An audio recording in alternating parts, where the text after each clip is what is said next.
this manna Mike. I'm not sure what you own, but this here is on the mark. Like a spiral from a 5-star recruit, we throwing darts, really focused. WD-40 couldn't stop the way we grinded. In the trenches, putting that work in, I relate to all my linemen. This is for the men, the boys do not belong here. Tiptoeing to the top, we doing cone drills. The hottest show in the world, you don't even gotta search. Steady putting in work, you see the sweat up on my shirt. They wasn't aware of us at first, we wasn't on their radar. Now every play that we make, they gon' say, oh, similar to a razor blade, we gon' stay sharp. The news ain't official if it's not on the mark.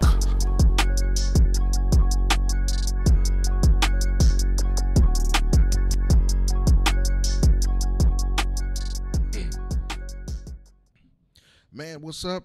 What it do? Mark Henry here on the On Your Mark Show, powered and sponsored by Epic Sports Apparel. Every play I compete. Man, if that don't get you hyped and get you ready to ball, man, shout out to my guy, Maynard Mike, man. We're going to have to cook up some new juice for y'all coming into 2025. But listen, I got one of my guys in the building. Listen, this is the off season. So, you know, we hitting you in the head with everything about exposure, things that you need to do to get yourself right, get in front of the right eyes, get in front of the right people. Well, this is one of those guys. My guy, Deshae Milburn, he's been in the building, been in the game for a minute, you know what I'm saying? A guy that, you know, I respect and respect his ability to help kids get to the next level. That's what it's all about. We'll talk about the things that he does and just about exposure. Listen, if you don't know this guy, you better get to know him. You know what I'm saying? He's one of those guys that's, you know, in the game when it comes to helping kids get to the next level, and that's what we're all about. Deshae, what's going on? How you doing? What's up, Mark? How you doing? Appreciate you having me on, man. Man, for sure, man. Appreciate you hopping on, man, giving me a little time in your busy schedule. But what I'd like to do is introduce yourself to the listeners, you know, kind of tell your background, how you got into what you're doing now, where you play ball, collegiately, high school, and everything. Okay, cool. So I was born in Germany, actually. My pops was in the military. We moved right back after I was born. Moved around a little bit, was based in Texas for the most part. Then I basically played freshman football here in Texas. New high school built, Clear Springs, which I'm an alumni of. The first year was going to be JV, and then the second year was going to be a younger team. So my pops in the military, he's living in Arizona. I live with my mom in Texas. There's an option to go be able to play varsity at a younger age. So I moved to Arizona my sophomore and junior year, then moved back to Texas. Got all state there as a junior, all region as a sophomore. Played both ways there. Came to Texas, finished with around 1,500 yards, 16 touchdowns. We lost fourth, fifth round to Katy. Got all state. Earned a scholarship to Texas State. And then got ruled ineligible because I changed my major. And when you're playing sports in college, it's just a lesson for everybody else. You got to have a certain amount of hours towards your degree plan to be eligible as a football player, which isn't a thing for the school. That's a sports thing. So ended up ineligible. When I got my associates, tried to go D2, but I was about to sit out a year because another lesson, I never knew I had to take a full-time semester once I went to go get my associates because I had so many hours leaving Texas State, where if I would have took a full-time semester, I would have been able to play right away, but I only took 9 hours because that's all I needed to get my associates. Then I had to sit out another year.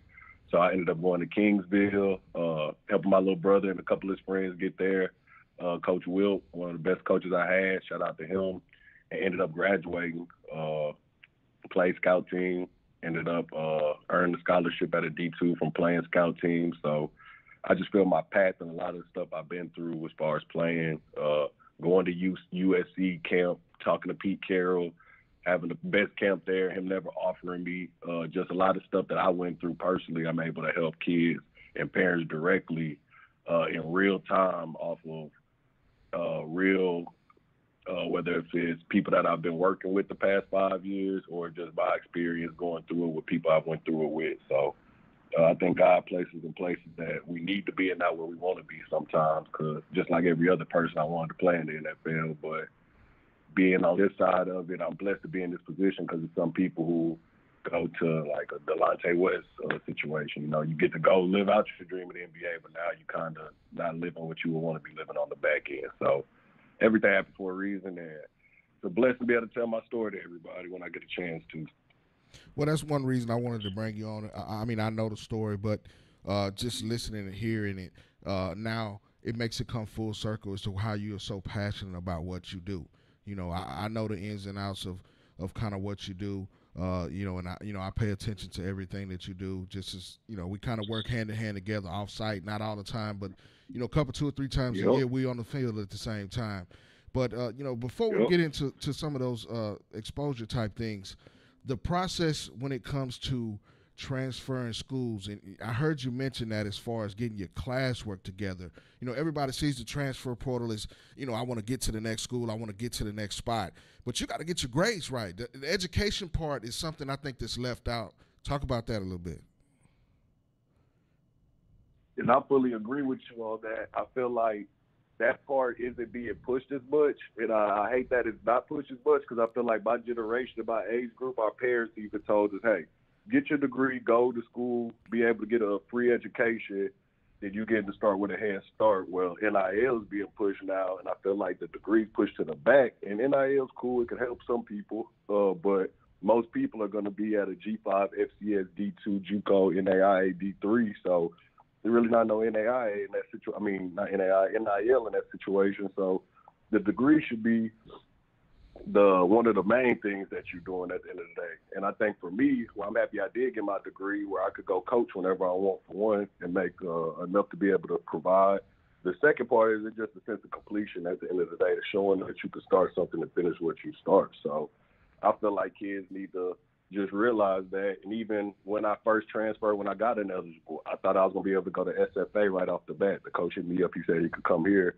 Then we go talk to compliance, and they said since I left and I was ineligible, I was going to have to sit out a year there. And they told me I was going to have to get an extra 30 hours at the university, which happened to me at Kingsville too.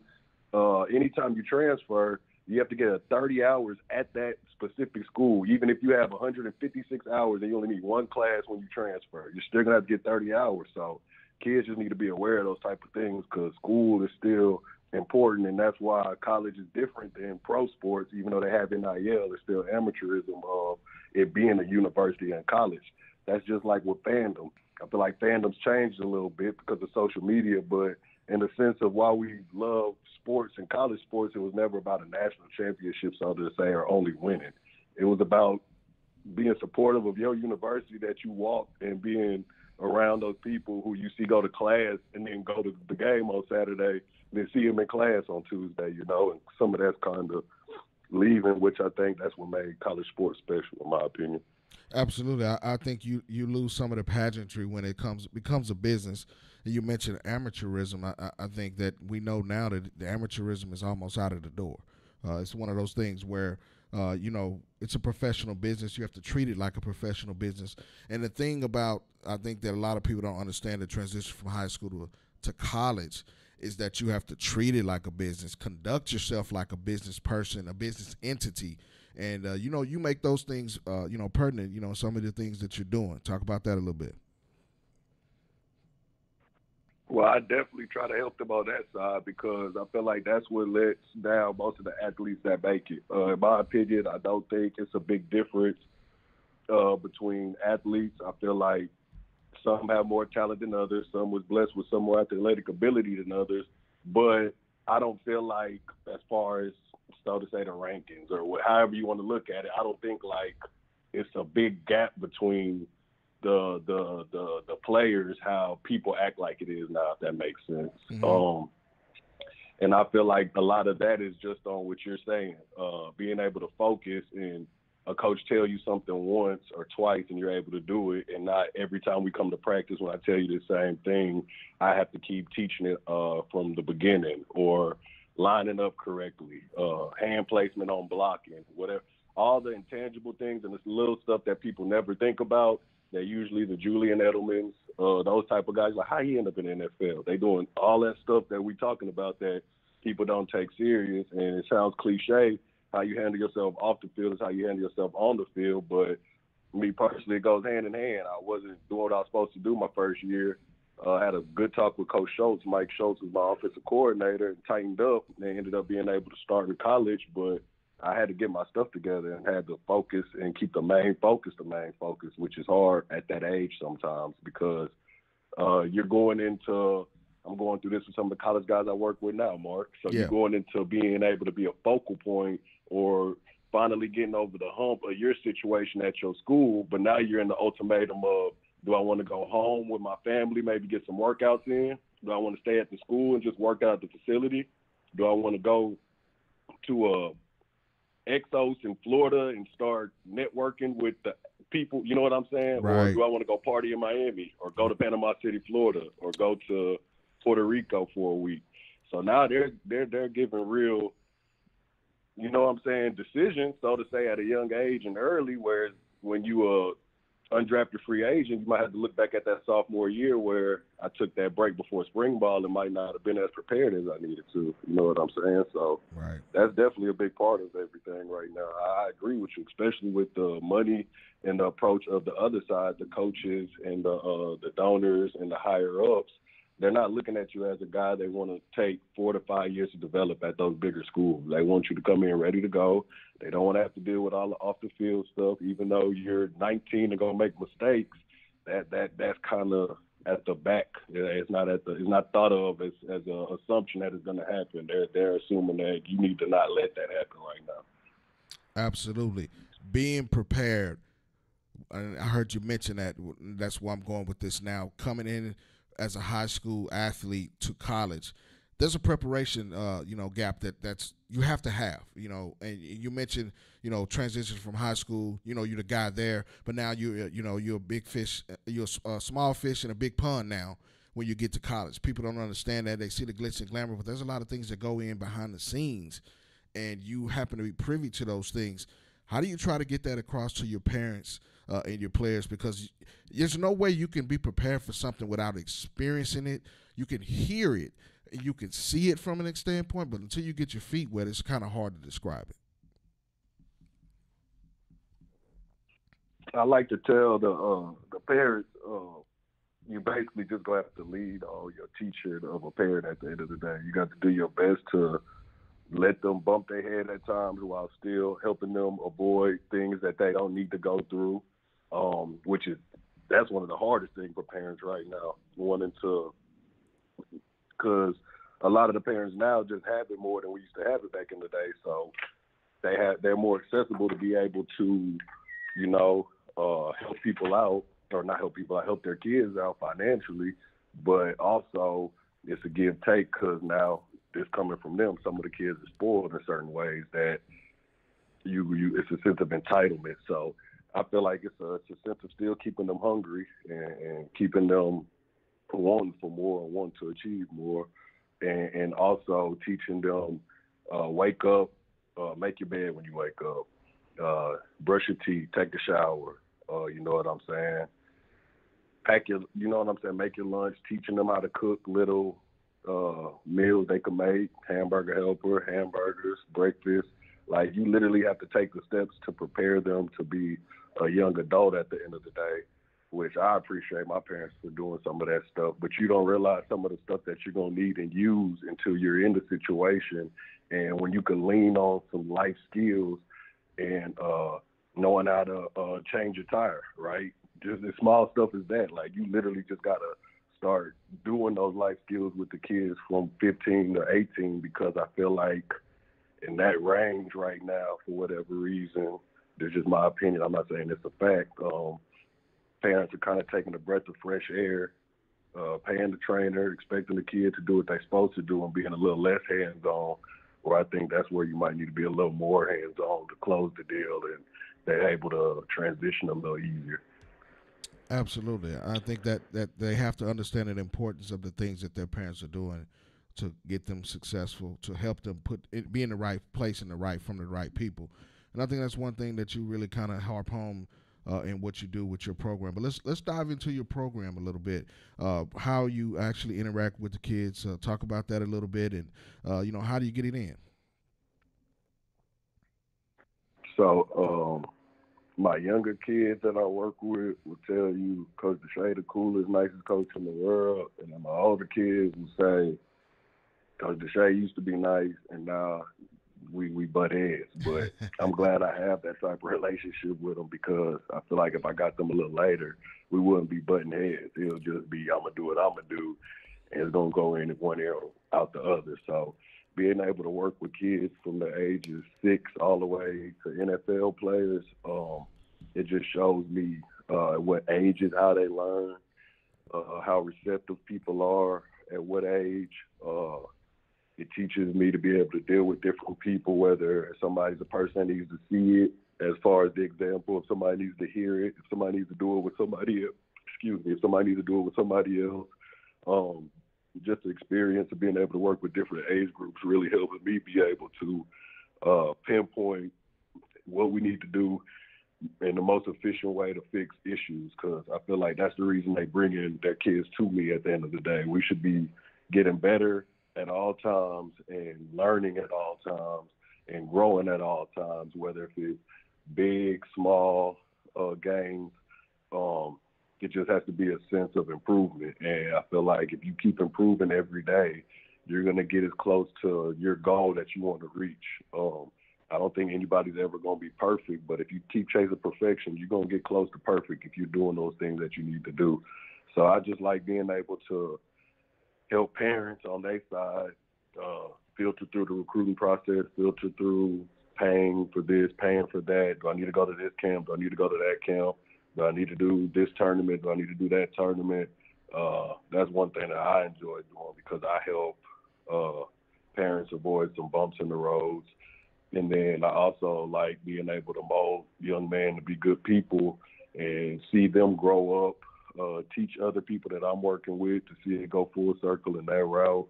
And now me doing it 5 years, and the group of Noah, Donovan, and all those guys, they coming up to be drafted. So it's a cool experience to see me starting training with Coach Moore. Shout out to Coach Moore. Reggie Moore played at UCLA, was a coach at UCLA, brought me out there to camp, full circle moment. He was my mentor for the training and put me in position to start training at Olin, where when I first started training, I was training NFL guys, and then I kind of took a step back and wanted to work with younger kids. And appreciate that it's organic of having guys I worked with since they was 8th, 9th, 10th, 11th grade, and now they had that chance to do that. So it's a fun experience for me. I really enjoy being able to work with kids and help them overcome certain stuff that they didn't think they can and help them reach certain goals that they always wanted to reach at the end of the day. Absolutely, man. Today, talking to my guy, Deshae Milburn, down in the Houston area, trains kids, a receiver position, which we're going to get into that a little bit.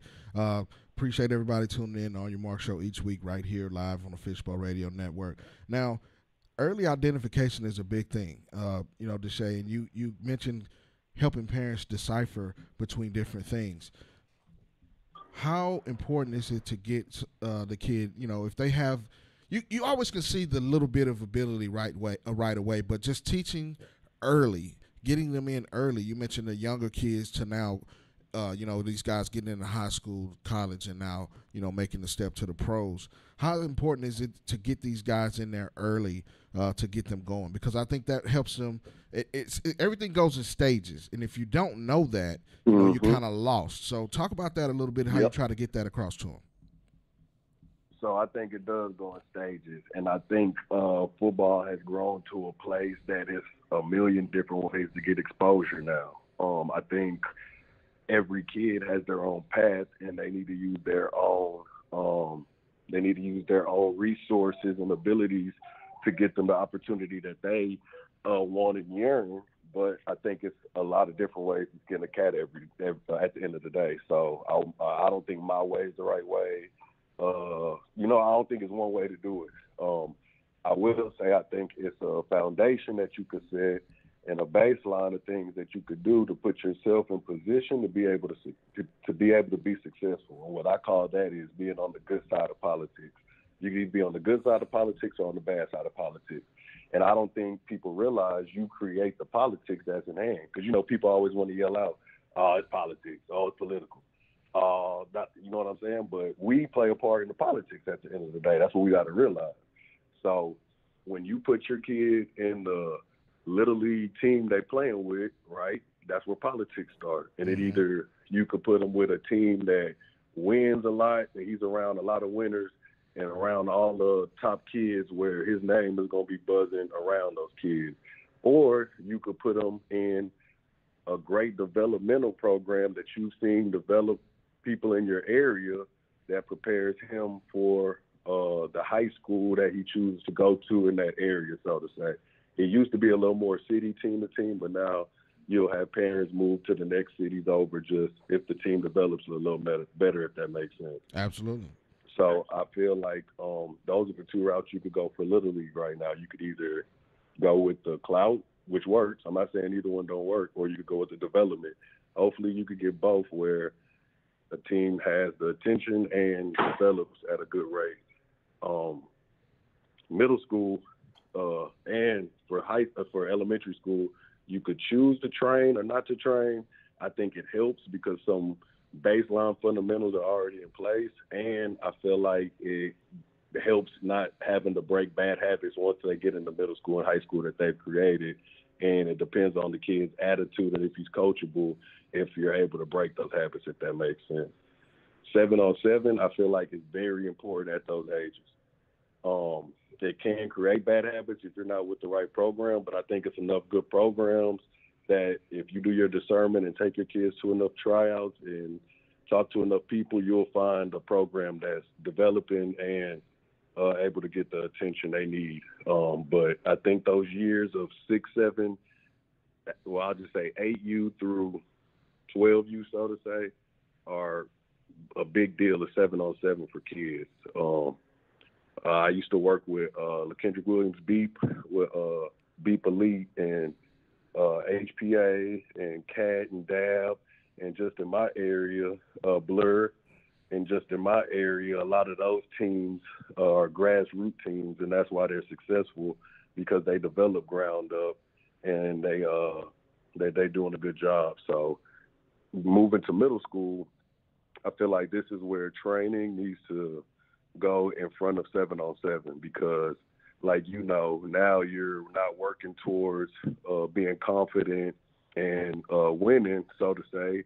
It's more about being prepared for Friday nights and going to those college camps at the end of the day, because the 8th graders are getting offered, 8th and 9th graders are going to camps and performing with the older guys and getting offers at the end of the day. So a lot of that just goes into them being prepared, being able to go through the drill work and look efficient, and not look like they're a deer in headlights, being able to perform in the one-on-ones, having a certain look about you, whether if that's your skill set or your body, and having an elite trait, whether that's 40, 100, 200 time, jumping ability, 3-sport athlete, you know what I'm saying? You just have to have some type of elite trait. And to be able to maximize on those things, you're going to have to get with other people right now. I talk with coaches, I talk with college coaches, high school coaches, and the ones who get it understand there's not enough hours in the day for college or high school coaches to be able to get people prepared to play at the level that people want them to play at this point now. People want high school players to play at a higher level than that they are at that time usually. People want college athletes to play at a higher level than they are at that time usually. For that to happen, you're going to have to outsource and get help. It's just what it is at the end of the day.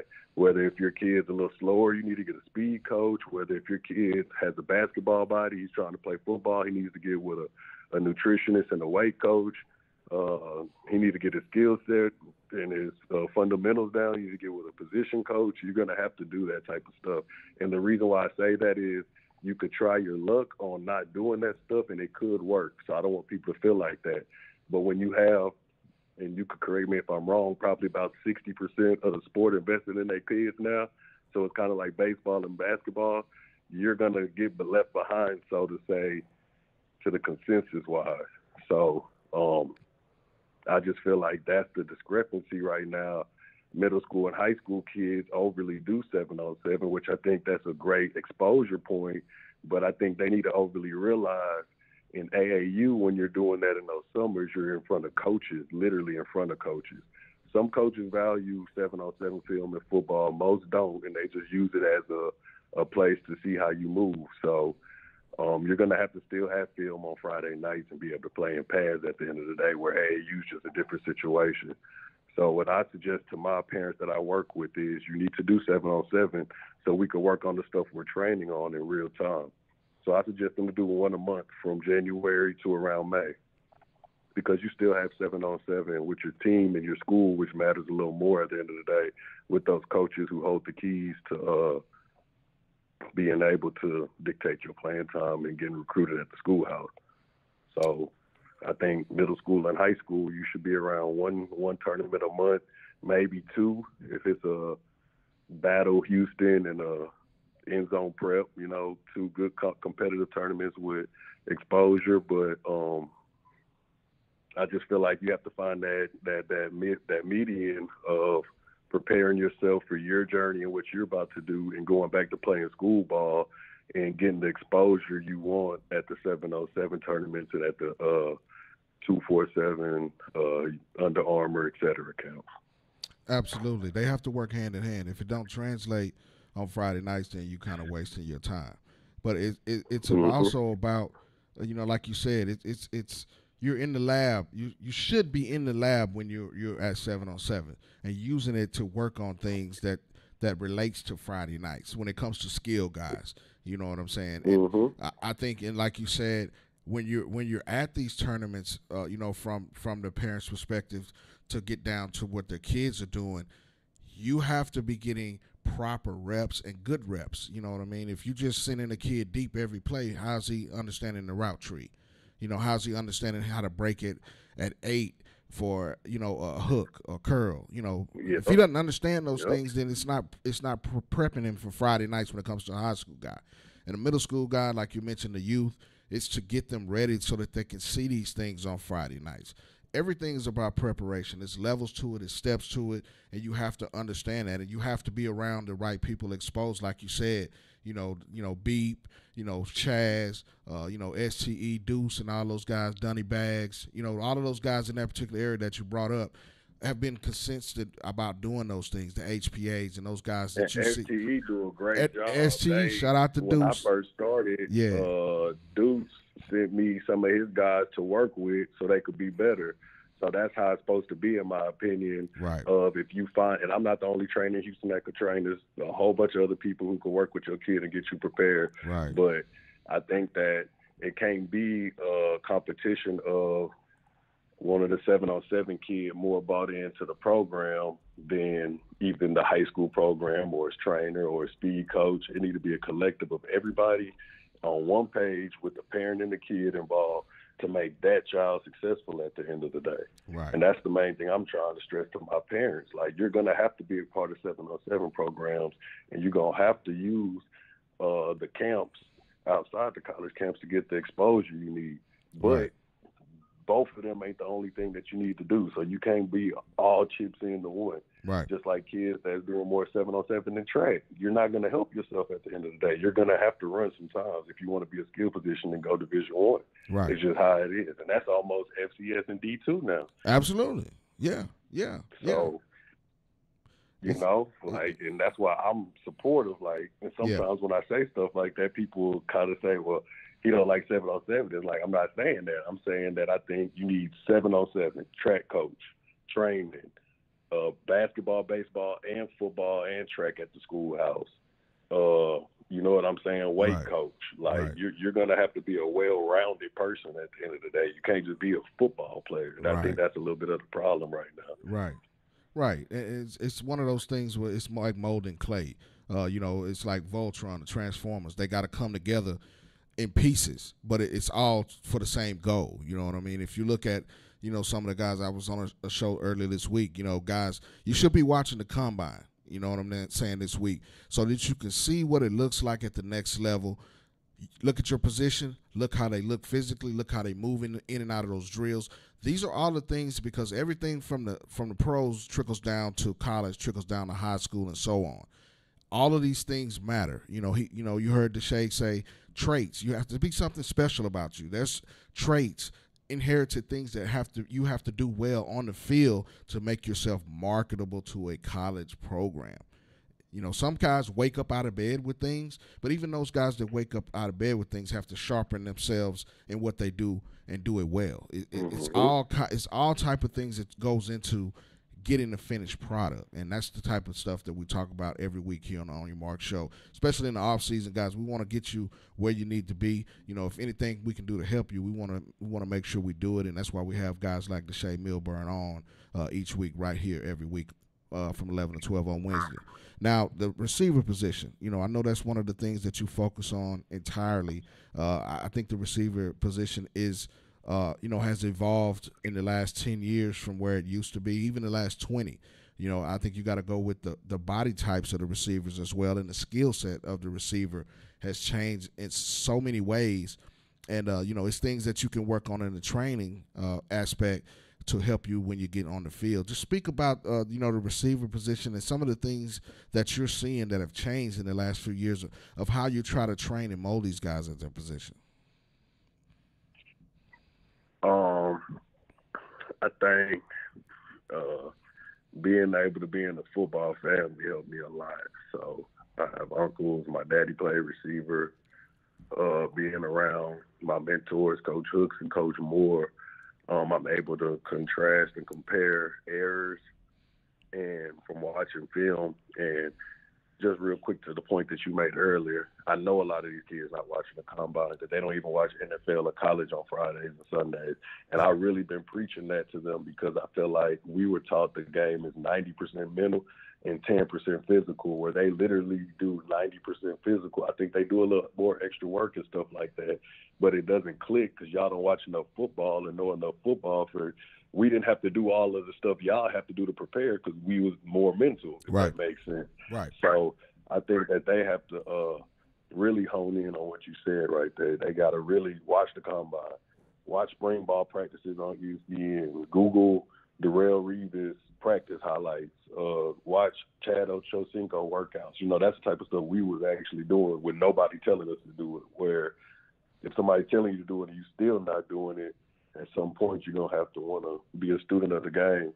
Shout out to Smokey and Lito. That's my guys at Tennessee. That's their bread day. But you got to want to be a student of the game at some point and want to learn and have an IQ and a knowledge of it. But going back to the receiver position, it's crazy that it's at this point because now it's kind of going back to the 90s, 2000 type of receivers. Tim Brown, Eric Moulds. Yeah. Just in general, that whole era that we saw that we kind of thought were the greater ones, this whole group just looks like they might be even better. And I'm talking this whole crop of college guys and the high school guys up under them. They really are the athleticism that they're able to have and the speed they're able to do and still be able to be efficient route runners and make plays and do some stuff is just.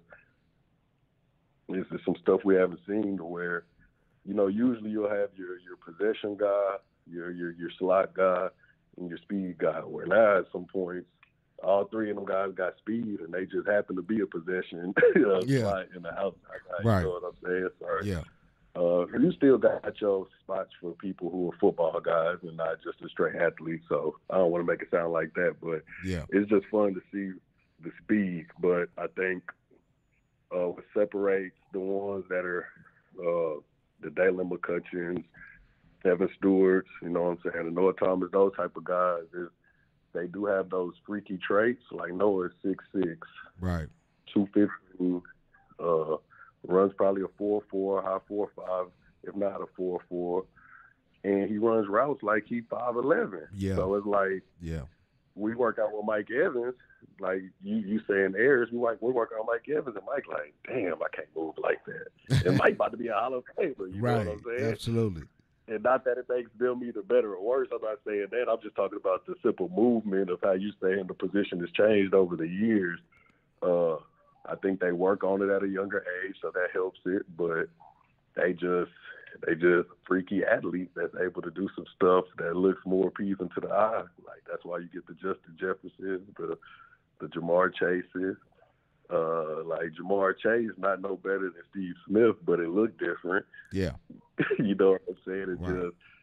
It's fun to watch.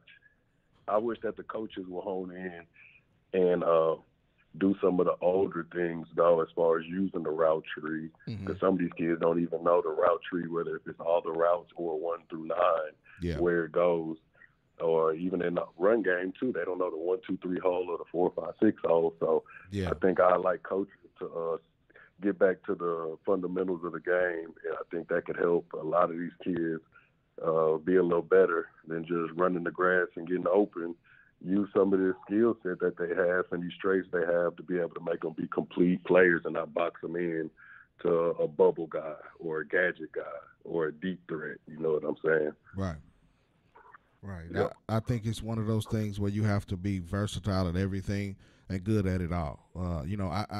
I look and see these things on a weekly basis going around, the 7-on-7 in camps and things. The guys that know how to get off of press coverage, the guys that know how to separate themselves in small windows and catch the football are usually the guys that are upper echelon talents. It's just those are the minute things and small things that you have to do in a short window when it comes to getting open. There's guys that just, have elite traits in jumping, elite traits with large catch radiuses, but the guys that are most successful usually have a say that about Carter. Absolutely. Carter, that play with BME. I seen your rate upon him, but that's one of them guys that you saying with the radius. Yeah, absolutely. Yeah, I mean, it's one of those things that you have to have a little bit of everything. You mentioned, just being a bubble guy, a gadget guy. I mean, I think that gets you only so far and only in certain offenses as well, too.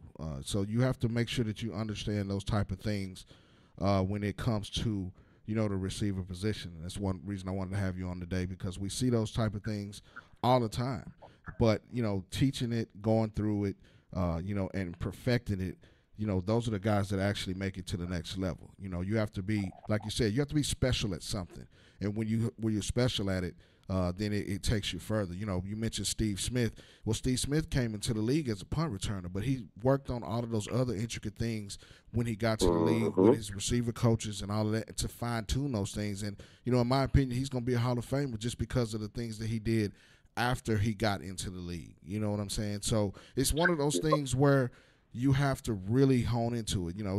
It's like being a genius at your craft. The top-tier guys are really geniuses, those guys that scoring the 1,500 on SAT, type of things when it comes to that particular skill set at that position. And I think that's where you find these guys being successful. Yeah, I fully agree with you. That's just the dedication and the commitment that you're going to take to your work for it to be as close as perfect as you're able to get it. So that's like my guys. I tell all of them every morning, every night, do 100 push-ups, squats, lunges, and crunches. And then after all the workouts I do, I make them do 2 or 3 down and backs with 25 push-ups or squats in between. But I tell them that's for them, and then they always appreciate me for that stuff. Like Ryan Gio, he plays at Rice. He's a receiver I've been working with since he was a junior in high school. He posting pictures first in the gashers. But he like, Coach, we've been doing extra gashers for 4 years now, so all the gashers add up at the end of the day, where it's routine for me now. Right. So he's been leading the gashers since he was a freshman just because that's been routine for him. So I think it's about finding a routine, doing things that's going to directly translate to your development and you getting better, and building off of those where you could do the same thing over and over and regress just as much as you could be getting better. And I think that's just what people got to realize. Absolutely. Like Stats and Start, me and Coach Ward at SOC. Shout out to my guy, Coach Ward. Absolutely. That's my guy. Shout out to Zach, too, and Coach Todd. But absolutely, me and Zach arguing about something, so we bring Coach Ward in because he's the DB coach. Yeah. And I'm arguing him. Stance and Start going to get receivers open. And he like, I don't care what the stance and start is. So, you know what I'm saying? Right. And stuff like that is fun. I want my kids to be able to have those arguments because y'all know the game to that extent. You know what I'm saying? The kids I work with, not my kids. Yeah. It's just fun. It's fun when it gets to that point. Right. Well, man, I love to listen. I can listen to Coach Ward talk all night, too. You know what I mean? It's one of those things when you're a football junkie like I am. You know, you can listen to guys talk about those things, and it picks up things. It teaches me things when I'm looking at kids from a certain way. You know, from a scouting perspective, and, you know, when I'm doing my thing, because coaches understand schemes, and doing what I do, you have to understand schemes and things like that, because it tells you how these kids are gonna move when it comes to being operational within a scheme and a system. So those are the things that I really look at when it comes to those type of things, and it helps the kids be successful. But before we get That's you out why of here, your articles get posted every time, and some other people articles don't get posted. say less. That's like Zach Sample. Yeah. And we didn't ask you to do this at the end of the day. This just your eye, what you reporting. Right. You saying Zach, the best player at the tournament, Zach, this, that, and the third, while he's a 3-star and there's 4 and 5 stars there. Right. And then you'll have another reporter that say he could be a fast kid, has good speed, Right. and mad that Zach not posting that. And then he gets to Arizona State, and he get the fastest man award every single day. Right. With people who've been fast. Right. So that's why I respect what you do, because you don't have no bias in it at the end of the day. You Right. just, this what I see, this what it is, and Right. I'm keeping it real. Right. Absolutely. And we appreciate that, because there ain't a lot of people that do that. It's a lot of, well, this kid that, so I'm going to make it sound this. So Right. when it get posted, it look like this. And you know what I'm saying? Right. I'm not going to put no effort in the eval of this one, because it ain't even going to get the traction I wanted to get. Right. Well, that kid want to eval, though. Yeah. What if that kid want to actually see what he is and what people think of him? It ain't fair. So we appreciate you doing what you do for sure. I wanted to say that.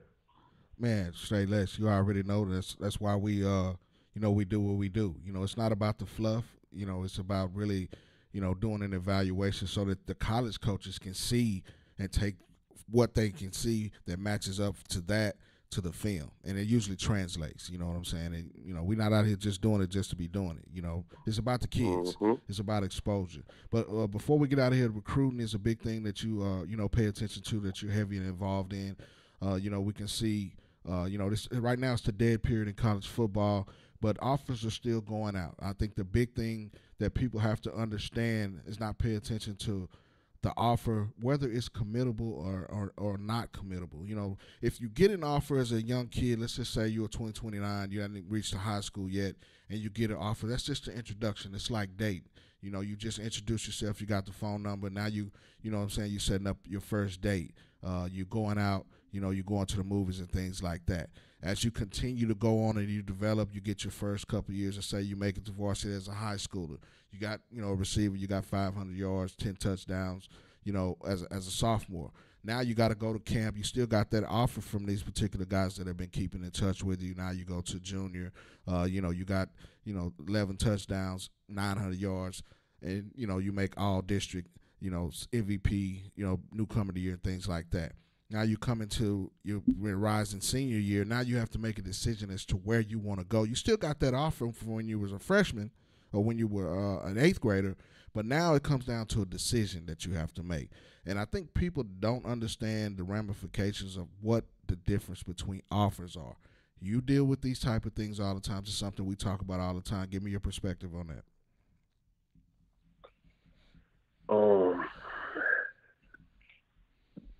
It's so layered right now, and where the game is, because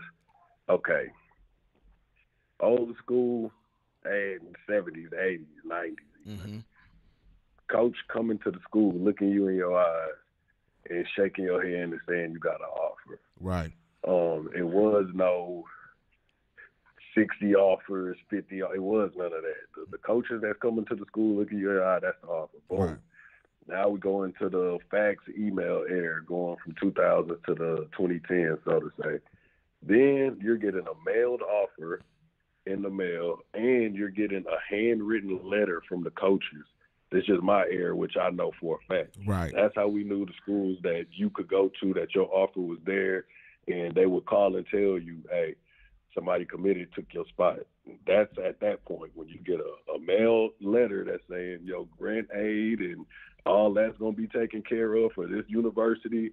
And then all the coaches going to write you handwritten letters that saying, yes, we want you to be a part of this. We'd love for you to commit, da, da, da, da. That's how you know the offer official. Now,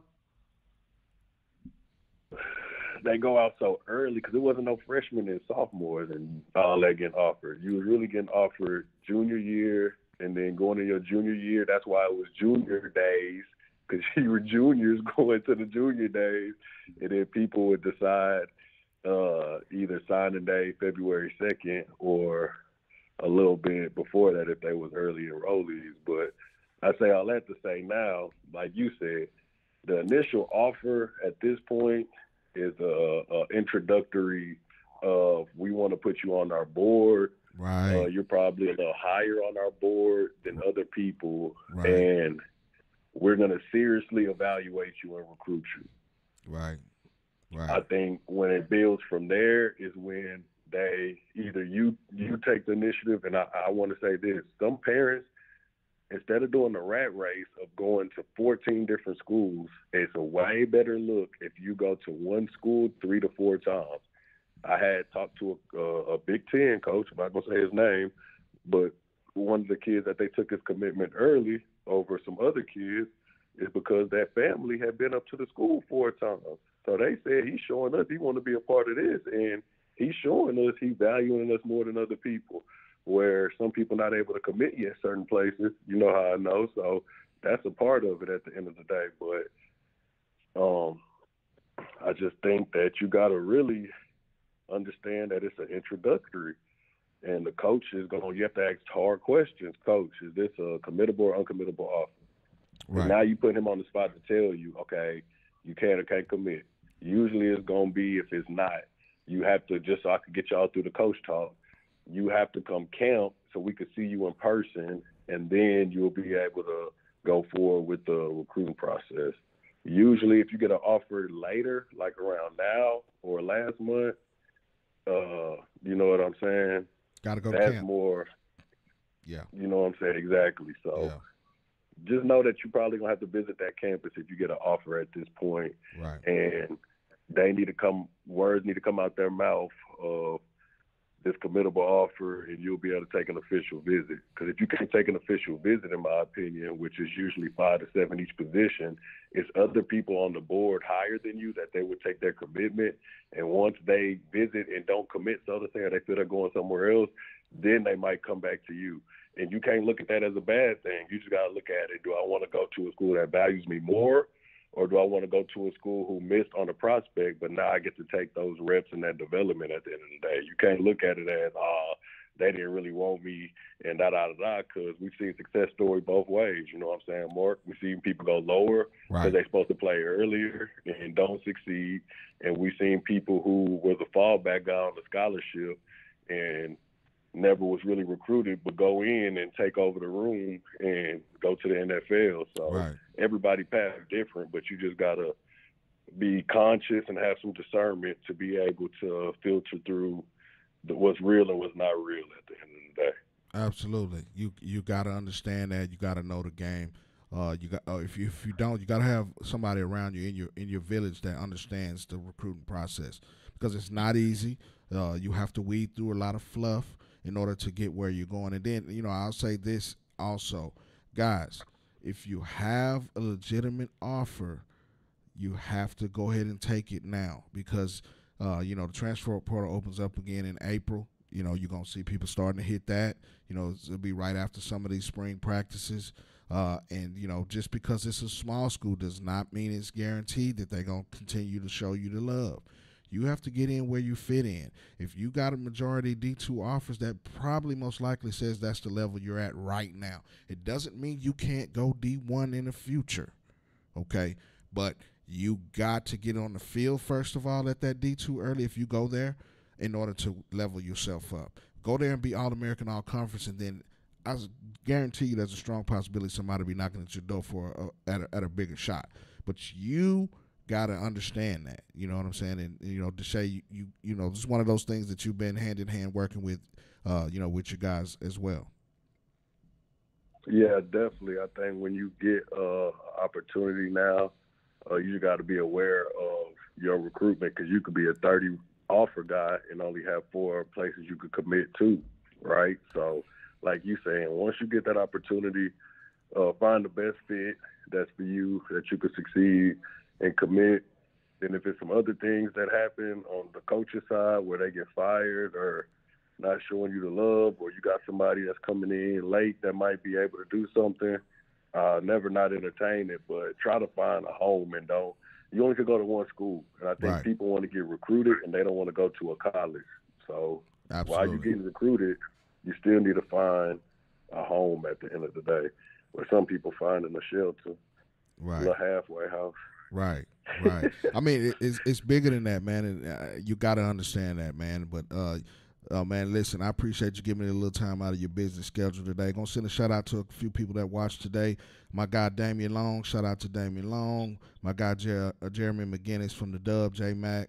Appreciate Jesse Phillips for tuning in. Alan Vasquez as well. Shout out to my guy Brooks from True Buzz. Big tournament coming up March 22nd over at North Crowley High School. That's going to be a big time atmosphere. Guys, exposure. There's going to be guys like myself there as well. They put on a great tournament every year, over at True Buzz. Shout out to my guy Brooks. Mike Grubb, shout out to you for watching. Shout out to Kenny Matthews, FridayNightGlory.com. If you've seen it, the post, hey, that's my fam. We're going to be doing some work again. Shout out to Randy, Kenny at Friday Night Glory. Really, I never left, but, they just, offered me an opportunity to come back and do some more work with them. We're going to be working hand in hand the next year or so with that. But listen, Deshae, before we get out of here, give everybody out social media so they can get into contact with you. Okay, got you for sure. Whenever I'm in Dallas, me and Coach Hook's going to pull up for an in-person. Man, you already know Hooks know. He been on. You know what I'm saying? You just got to let me know. That's why I talked to him the other day. I said we're going to pull up for an in-person when next time I'm in Say Dallas. less. We always got something to talk about. Shout out to all my people for Get Your Reps. Appreciate y'all. Shout out to my parents and my little brother. They supported me in the training to be able to get to the point when I wasn't charging and needed a little help. And they was the ones who definitely helped, so I always want to shout them out. And the people in my area, like you said, Deuce, Chaz, Beep, Jeremy, dang, I don't want to miss nobody. Kenny, all the people in my area. If I missed you, my bad. I ain't do it purposely because we short for time, but I appreciate y'all doing stuff the right way and helping our area. Our area is getting cleaned up and is a million times better than what it was in the past 5 to 10 years, and I think that's a direct result of people our age group taking the initiative to take time with the youth. But yeah, __ I need it on Twitter and Instagram, and Deshae Milburn on Facebook. So I appreciate you having me on for sure, Mark. Absolutely, man. We're going to do it again real soon. Don't worry. We're going to tap back in and get y'all in studio when y'all in town. You know what I'm saying? But Yes, sir. Shout out to the sponsor, Epic Sports Apparel. Every Player Compete. Check out everyplayercompete.com. Check out the onthemarksports.com as well. We out. We'll be back next week with another special guest right here from the Fishbowl Radio Network, the On Your Mark Show. We out. Hey, this Manna Mike. I'm not sure what you own, but this here is on the mark. Like a spiral from a 5-star recruit, we throwing darts, really focused. WD-40 couldn't stop the way we grinded. In the trenches, putting that work in, I relate to all my linemen. This is for the men, the boys do not belong here. Tiptoeing to the top, we doing cone drills. The hottest show in the world, you don't even gotta search. Steady putting in work, you see the sweat up on my shirt. They wasn't aware of us at first, we wasn't on their radar. Now every play that we make, they gon' say similar to a razor blade, we gon' stay sharp. The news ain't official if it's not on the mark.